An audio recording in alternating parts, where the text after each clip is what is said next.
It was mid-morning on April 11th of 2011 when the obnoxious ringing of my phone woke me from a deep sleep. At the time, I was living on the north shore of Lake Pontchartrain in Louisiana, just outside of New Orleans.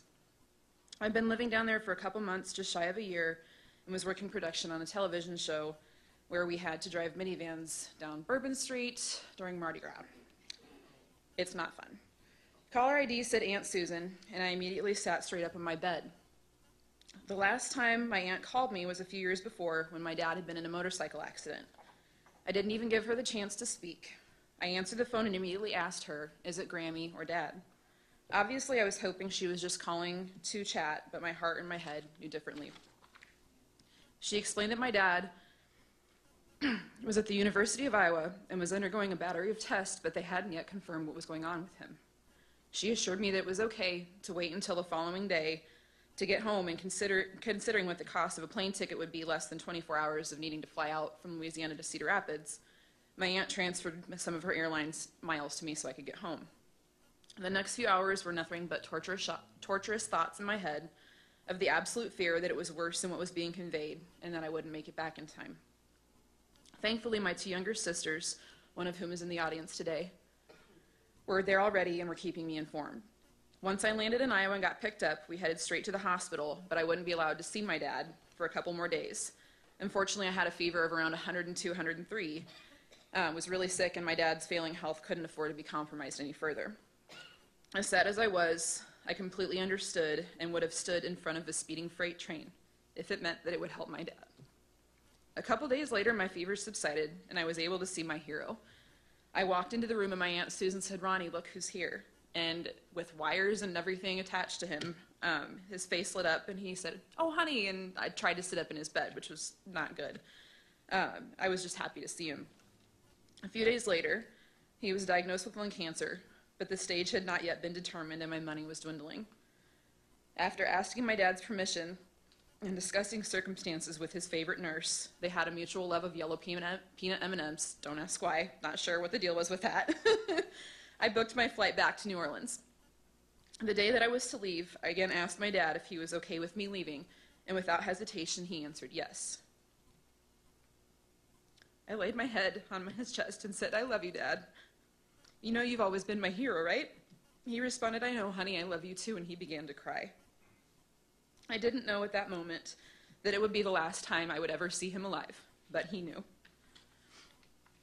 At 10 a.m. on Saturday, April 30th, 2011, a phone call once again woke me up from my bed in Louisiana, but this time it was my middle sister. She said that I needed to get home as soon as I could, and at that point everything went black. I don't remember packing, if I took a shower, my drive to the airport, or the flight into Chicago. Since it was a last-minute flight, the cost of the plane ticket into Iowa was going to be far more than I could afford, and my aunt's plane miles were gone, so Chicago was the closest I could get with what little money I had left in my account. My mom and my brother-in-law would be my ride from Chicago back to Iowa City. Minor side note, my parents have been divorced since '89, but remain close friends with their best interest of me and my two younger sisters at heart. Upon my arrival into O'Hare, I discovered that my phone was about to die, so I frantically searched for an outlet for where I was to be picked up. I sat down and had my phone plugged in for less than 5 minutes when it rang at 8:25 p.m.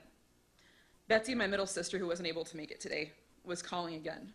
Barely able to muster a hello, for fear of what I would hear on the other end, I answered my phone.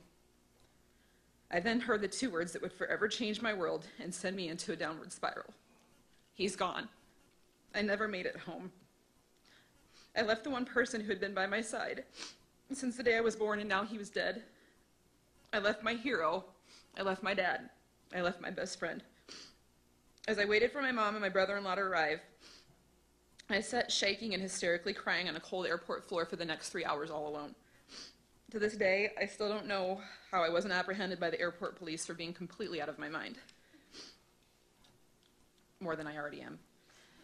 My sisters insisted that my dad be left in the hospital bed until I arrived, but thankfully the tubes were removed by the time I got there, and they had Led Zeppelin, our dad's favorite band, shuffling on repeat. After I had my time with him, I left the room so they could prep him to be taken down to what I'd affectionately dubbed the dungeon, otherwise known as the morgue. I walked with a nurse, security guard, and my recently deceased father downstairs. And let me tell you, that's an incredibly dark and lonely walk to take that I would not wish upon my worst enemy. My world stopped spinning and I crashed hard. The next seconds, minutes, hours, days, weeks, months, and years to follow would be some of the most brutal I would ever go through thus far in my life. I basically had to force myself to eat, and I no longer recognized the person looking back at me in the mirror. I lost weight and shut myself off from pretty much everyone but my 2 sisters. I couldn't be more than a few feet from them without feeling like I was going to harm myself. I was beyond lost. When my dad initially got sick, I went to my doctor and was diagnosed with severe depression as well as having an anxiety disorder. I was prescribed an antidepressant as well as Xanax for my anxiety. I don't even like taking ibuprofen for a headache. I hate all medications, so accepting that I had these illnesses was hard for me to take. But I did struggle to admit that what I had considered to be weaknesses in my heart as I was coming to grips with the diagnosis. Someone I had once considered to be one of my best friends broke my heart with some of the most cruel words I've ever heard come out of someone's mouth. Less than 1 year after my dad's passing, this friend of mine told me that depression is a selfish disease. A selfish disease. I was grieving the loss of my dad, and I couldn't fathom why this person would say something so horrible to me. I did everything I could to put my mind in a positive place, but I was falling and falling fast. And this did not help at all. Suicide became an option more than once, and I didn't want to deal with it anymore. I was in enough pain and I just couldn't take it. The diagnosis did not end there. In the last year, I was also diagnosed as being borderline bipolar in addition to having PTSD. Losing my dad, followed by a breakup, financial issues, and a host of other complicated things I won't discuss, I needed to find a way to dig myself out of the hole that I had sunk into. With the help of my sisters, Betsy and Jessie, my mom, once-in-a-lifetime awesome ex-boyfriend, Mike, along with a host of other family and friends, and a newfound love of fitness and as well as being in the music business, I'm slowly but surely working on healing myself. Through a few meetings with the counselor on my college campus, he's helped me to realize that I did everything I could as a daughter to be there for my dad, and that he wouldn't want me to be so upset with myself from not being there when he passed, since he did ask me to leave. This quote recently came across my Facebook memories, and the timing of it couldn't have been more perfect. Without knowing it, I had identified a subtle but important part of the healing process.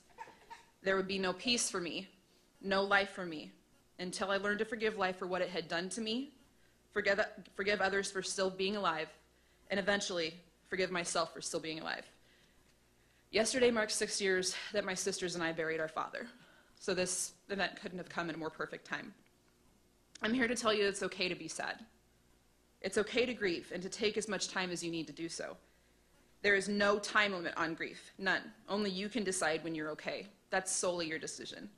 But the important part is to know that you will be okay. A lyric from one of my favorite songs called Digging by my friends in the band Vanna from Boston says this: "Look at me. I'm living proof. You're not alone. We all have each other and we'll pull through. This chapter's called You're Alive. You've been writing it this whole time, so come back to life." Thank you.